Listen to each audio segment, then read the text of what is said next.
À travers les âges de l'islam, si l'histoire a retenu le nom de certains hommes pour la grandeur de leur bravoure, et d'autres pour l'immensité de leur fortune, mais quelques-uns seulement furent honorés par la proximité du Coran lui-même, ils ne lisaient pas simplement la révélation, ils devenaient sa voix. Allah dit « Warattilil Qur'ana tartilan » et récite le Coran lentement et clairement. Surat Al-Muzammil, verset 4. Parmi ceux qui incarnèrent ce verset, se trouvait un homme au corps mince, mais immense auprès d'Allah. Un homme que beaucoup au début ne remarquaient même pas, berger inconnu dans les montagnes de la Mecque, et qui devint pourtant le maître de la récitation, le confident du prophète, le savant du Coran parmi les compagnons. Il est Abdullah ibn Mas'ud, radiyallahu anhu. Il est né à la Mecque environ 20 ans avant le début de l'islam. Il venait de la tribu des Banu Hudayl. Ce n'était pas une tribu riche ou puissante, mais elle était connue pour une chose précieuse. Ses membres parlaient un arabe très pur, très beau et très poétique. C'est grâce à cela que le jeune Ibn Mas'ud a appris à parler avec une grande politesse. Malheureusement, sa vie a commencé par des difficultés. Son père est mort quand il était très jeune. Ibn Mas'ud a donc grandi dans la pauvreté. Dans la société de l'époque, si on n'avait pas d'argent ou une grande famille pour nous protéger, on n'était pas respecté. Avant l'islam, Ibn Mas'ud n'était personne aux yeux des gens. Il n'était pas un chef. Il n'était pas un guerrier. Il n'était pas un homme riche ou important. Il était simplement un petit berger. Tous les jours, il gardait les moutons d'un homme appelé Uqba ibn Abi Mu'ayt, qui allait devenir plus tard l'un des pires ennemis du prophète. Seul dans le désert, sous le soleil, à s'occuper des bêtes, Ibn Mas'ud a appris la patience, le calme et l'honnêteté. Personne ne faisait attention à lui, mais Dieu préparait déjà son avenir. Car souvent, c'est dans la pauvreté et le silence que naissent les plus grands destins. Un jour, Ibn Mas'ud garde ses moutons dans le désert, comme d'habitude. Tout à coup, il voit arriver deux voyageurs. Ils ont très chaud, ils sont fatigués et ils ont soif. Ces deux hommes sont le prophète, sallallahu alayhi wa sallam, et son meilleur ami, Abu Bakr. Les deux hommes s'approchent du jeune berger. Ils lui demandent un peu de lait pour boire. À cette époque, beaucoup de bergers auraient accepté pour gagner de l'argent en cachette. Mais Ibn Mas'ud est un garçon très honnête. Il répond tout de suite avec franchise. La astati'u an asqiyakuma min labaniha fahadhihi al-ghanamu laysat li bal ana mu'taman alayha wa alayya ri'ayatuha faqat. Je ne peux pas vous donner de lait parce que ces bêtes ne sont pas à moi. On me les a confiées, je dois juste les garder. Cette honnêteté plaît beaucoup au prophète sallallahu alayhi wa sallam. Alors, le messager d'Allah lui demande Hal hunaka shatun fatiya lam yanzil minha labanun qatu? Est-ce qu'il y a une jeune brebis qui n'a jamais donné de lait? Ibn Mas'ud lui montre une brebis. À ce moment-là, un miracle incroyable se produit. Le prophète s'approche de la bête. Il pose doucement sa main sur elle et prie Dieu. En quelques secondes, la brebis se remplit de lait. Ils boivent tous les trois à leur faim. Ensuite, le prophète sallallahu alayhi wa sallam dit au lait de s'arrêter et le lait s'arrête. En voyant ce miracle, le jeune Ibn Mas'ud est complètement choqué. Il comprend tout de suite la vérité. Cet homme n'est pas un homme ordinaire, c'est un vrai prophète envoyé par Dieu. Sans attendre, Ibn Mas'ud demande au prophète de lui apprendre l'islam. Il devient musulman le jour même. C'est ainsi que ce petit berger pauvre est devenu l'un des tout premiers musulmans de l'histoire. Après être devenu musulman, Abdullah ibn Mas'ud fait un choix magnifique. Il décide de donner tout son temps et toute sa vie pour servir le prophète, sallallahu alayhi wa sallam. Il reste avec lui nuit et jour comme une ombre. Il s'occupe des petites affaires personnelles du prophète avec beaucoup d'amour et de respect. C'est lui qui lui apporte ses sandales et les met à ses pieds. C'est lui qui porte son bâton quand il marche. C'est lui qui prépare son coussin pour qu'il se repose. C'est lui qui garde son siwak, le bâton pour nettoyer les dents. Ibn Mas'ud est tellement poli, doux et discret que le prophète lui donne une autorisation spéciale. Il a le droit d'entrer chez le prophète à n'importe quel moment, sans demander la permission et sans se faire annoncer. Les autres compagnons disent d'ailleurs à son sujet Kana yadkhulu ala an-nabiy min ghayri idhnin.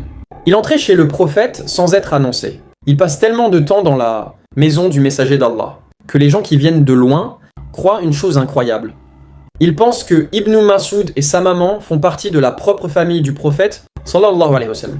À force de vivre ainsi aux côtés du prophète, Ibn Mas'ud écoute le Coran tous les jours à la source même. Il apprend les versets par cœur au moment exact où ils descendent du ciel. Sa récitation devient si parfaite et si belle que le prophète sallallahu alayhi wa sallam dit un jour aux musulmans Iqra'u al-Qur'ana min arba'a.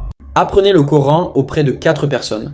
Abdullah ibn Mas'ud, Salim Maula Abi Hudhayfa, Mu'adh ibn Jabal, Ubay ibn Ka'b, et le tout premier nom qu'il cite avec fierté, c'est celui de Abdullah ibn Mas'ud, rapporté par Sahih al-Bukhari.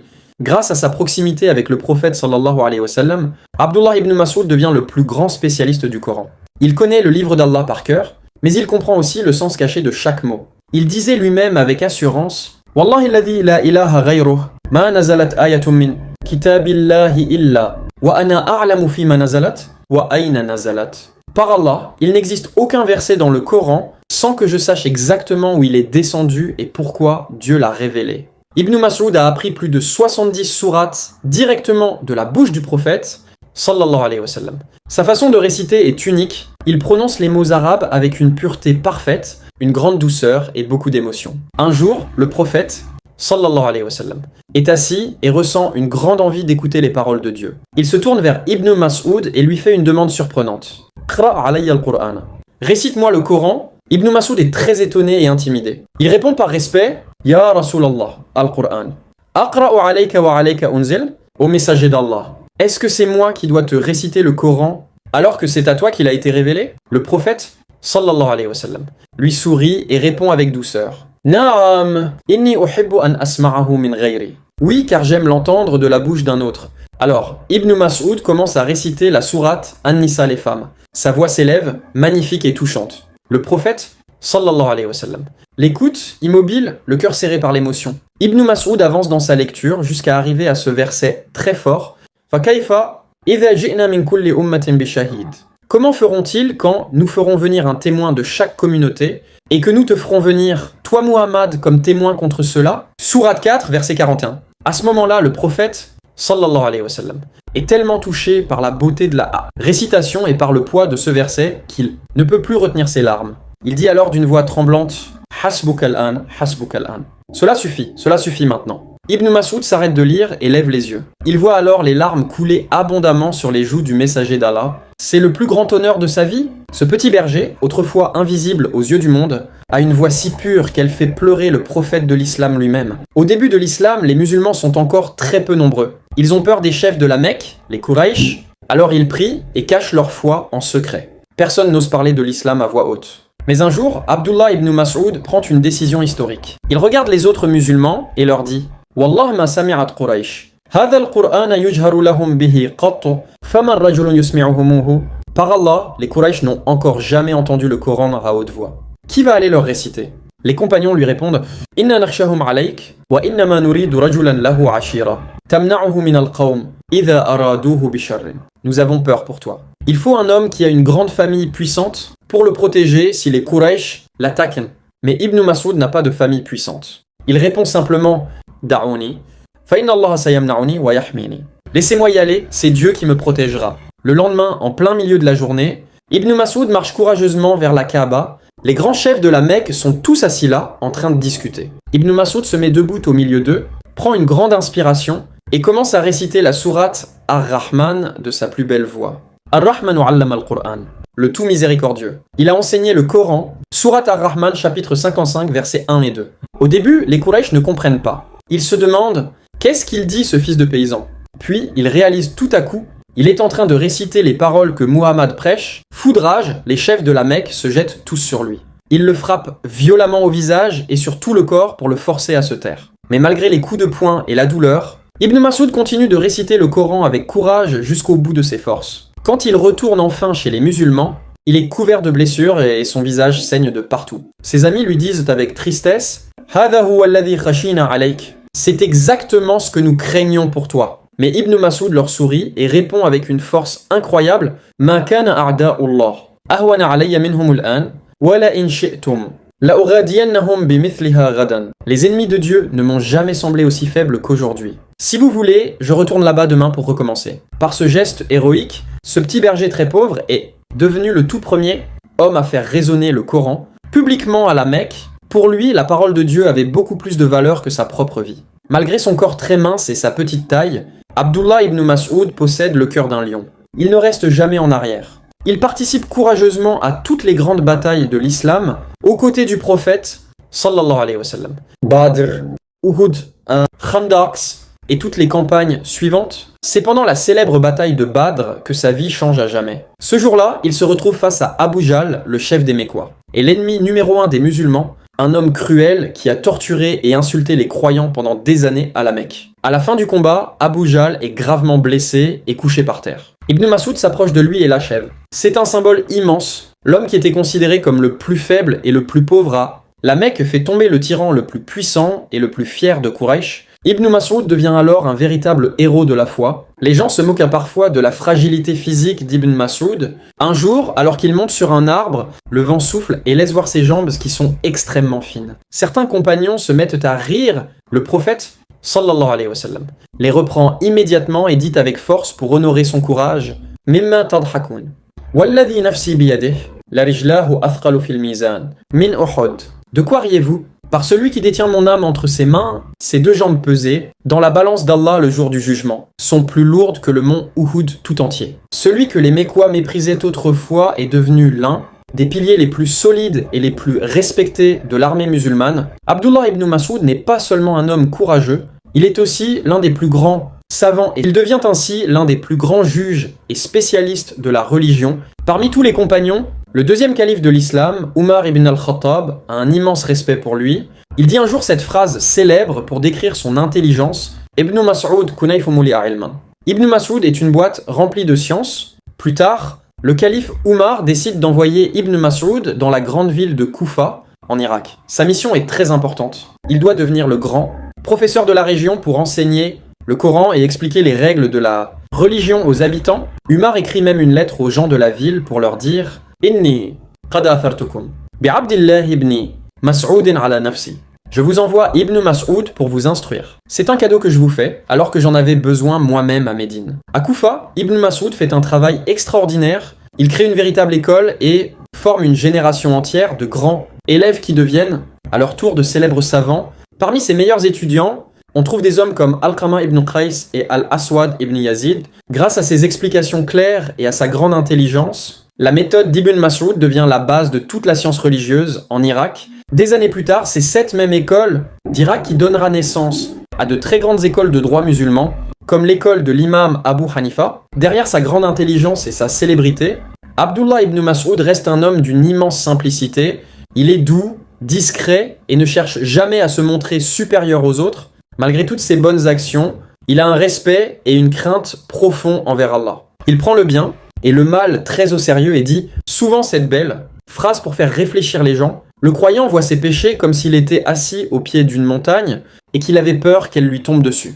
Alors que le mauvais comportement voit ses péchés comme une simple mouche qui passe devant son nez et qui chasse d'un geste de la main. Pour Ibn Mas'ud, le Coran n'est pas un simple livre qu'on récite sans réfléchir. Les paroles de Dieu touchent son cœur au plus profond. Lorsqu'il lit ou écoute le Coran, l'émotion est si forte qu'il pleure très souvent. C'est d'ailleurs lui qui a donné ce conseil précieux à tous les musulmans: Atadabbur qabla al-hifz. Il faut d'abord chercher à comprendre le sens des mots avant de vouloir à tout prix apprendre par cœur beaucoup de versets. Il explique qu'il vaut mieux lire un seul verset en prenant le temps de réfléchir à son message et de changer son comportement plutôt que de lire tout le Coran à toute vitesse sans rien ressentir. Abdullah ibn Mas'ud vit ce qu'il enseigne, un homme simple sur terre, mais connecté à Dieu à chaque instant de sa vie. Il est un modèle à la mosquée, mais il l'est tout autant à la maison. Il est marié et a des enfants. Sa maison est un endroit chaleureux, rempli d'amour, de respect et d'apprentissage. Malgré sa grande célébrité et le fait qu'il devienne responsable du trésor public de la ville de Koufa, il refuse totalement de s'enrichir ou de vivre dans le luxe. Il choisit de garder une vie très simple.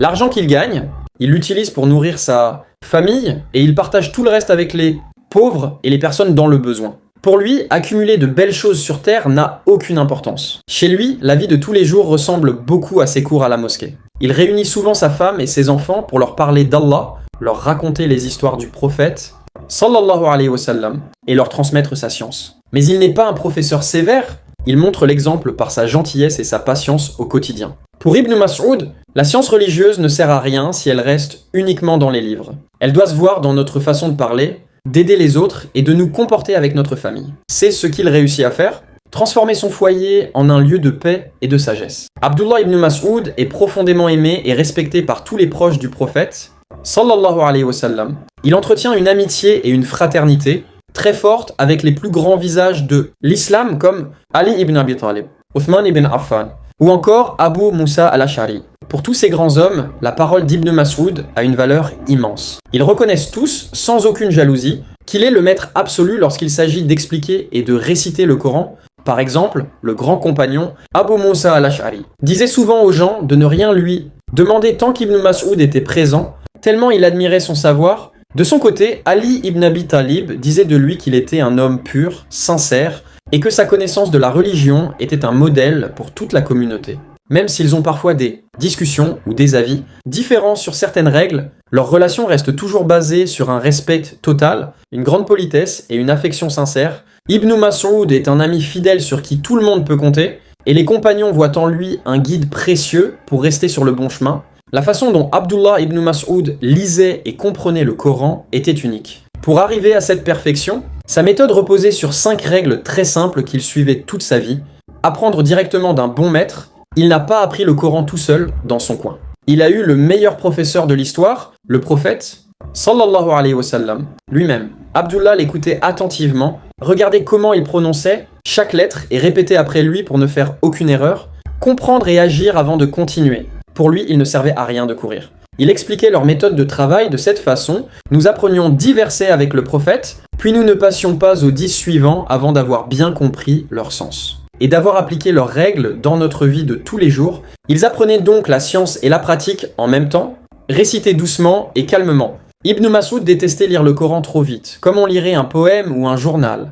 Il respectait l'ordre d'Allah qui dit dans le Coran « Warattilil Qur'ana tartilan », ce qui signifie « et récite le Coran lentement et clairement ». Pour lui, la vraie beauté de la lecture se trouve dans le calme et la réflexion, jamais dans la vitesse, vivre les versets à chaque instant. Le Coran ne devait pas rester uniquement dans la bouche. Pour Ibn Mas'ud, les paroles de Dieu devaient transformer complètement la personne, changer sa façon de parler avec les gens, améliorer son comportement et nettoyer son cœur de tous les défauts. Le Coran se voyait sur son visage et dans ses actions. 5 restaient toujours humbles. Plus Ibn Mas'ud devenait savant, plus il restait simple. Il savait que la science appartient à Dieu et qu'on a toujours quelque chose à apprendre. Il disait souvent, pour avertir les orgueilleux, « Man qala innahu alimun fahuwa jahil ».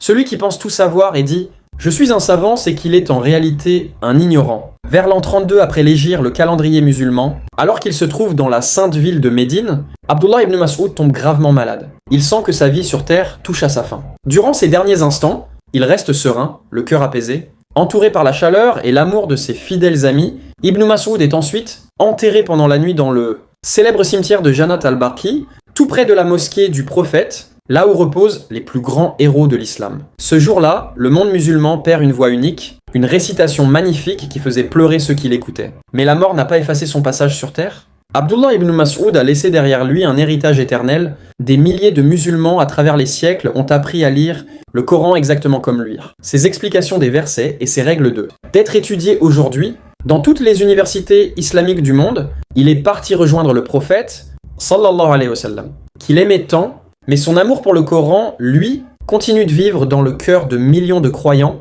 La vie de Abdullah ibn Mas'ud nous laisse une leçon de vie magnifique et profonde. Son parcours est la preuve vivante d'une vérité essentielle en islam. La vraie valeur d'un être humain ne dépend ni de sa richesse, ni de sa force physique, ni de sa famille. Sa grandeur est née uniquement de son amour et de sa proximité avec la parole d'Allah. Rien ne le destinait à un tel avenir. Au départ, il n'est qu'un jeune berger, pauvre et ignoré de tous dans le désert de la Mecque. Pourtant, sa sincérité le transforme en l'un des plus grands maîtres du Coran, un guide respecté par les dirigeants et les savants. Alors que la société des hommes le considérait comme fragile et sans importance, la justice divine a fait de lui un géant dont les actions pèsent plus lourd que des montagnes. Son histoire illustre parfaitement ce verset du Coran où Allah dit « Inna akramakum indallahi atqakum ». Le plus noble d'entre vous auprès d'Allah, c'est le plus pieux. Sourate 49, verset 13.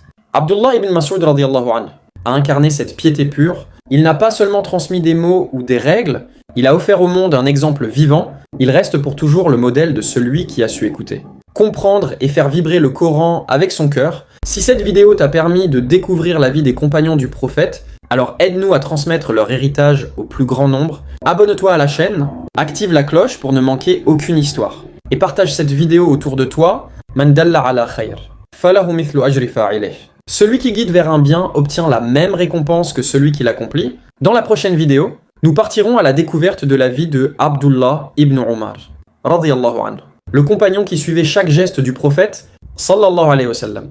Avec une précision incroyable, l'homme qui marchait exactement là où le messager d'Allah avait marché, le modèle vivant de la Sunna, l'un des plus grands adorateurs parmi les compagnons. Que Dieu me pardonne s'il s'est glissé la moindre erreur dans ce récit, et que la paix soit sur vous. Assalamu alaikum wa rahmatullahi wa barakatuh.